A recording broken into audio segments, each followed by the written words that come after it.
નમસ્કાર મિત્રો, TV30ના digital platform સાથે હું છું દીપાલી। હવે વસ્તી ગણતરી માટે તમારે સરકારી કર્મચારી તમારા ઘરે આવે તેની રાહ જોવાની કોઈ જરૂર નથી। જી હા, તમે સાચું સાંભળ્યું।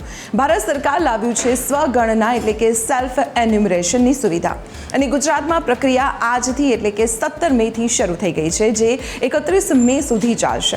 પ્રોસેસ ખૂબ જ સાવ સરળ છે।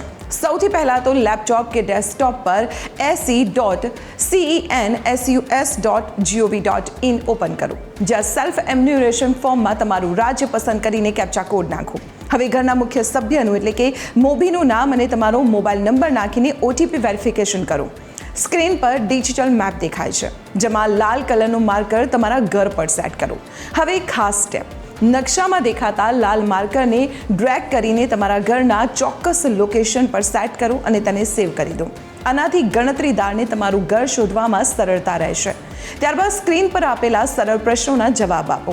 મૂંઝવણ હોય તો નીચે આપેલા ટૂલ ટિપ્સ અને FAQsની મદદ લઈ શકો છો। બધી માહિતી બરાબર ચેક કરીને ફોર્મ સબમિટ કરી દો। ફોર્મ સબમિટ થતાની સાથે જ તમને H થી શરૂ થતો 11 અંકનો SEID મળશે। આનો સ્ક્રીનશોટ લઈ લેજો। જ્યારે પણ વસ્તી ગણતરી અધિકારી તમારા ઘરે આવે ત્યારે આ ID તેમને આપી દેજો। બસ કામ પૂરું। અહીં જો કોઈ ટેકનિકલ સમસ્યા આવે તો સરકારના ટોલ ફ્રી નંબર 1855 પર ફોન કરજો। યાદ રાખજો, આપનો સહયોગ એ જ દેશનો વિકાસ છે। તો આજે જ સ્માર્ટ નાગરિક બનો અને તમારી વિગતો ઓનલાઈન નોંધાવી દો। વિડીયો તમારા મિત્રો અને પરિવારજનોને જરૂર શેર કરજો અને આવી જ મહત્વની અપડેટ માટે જોતા રહો TV13 ગુજરાતીનું ડિજિટલ પ્લેટફોર્મ।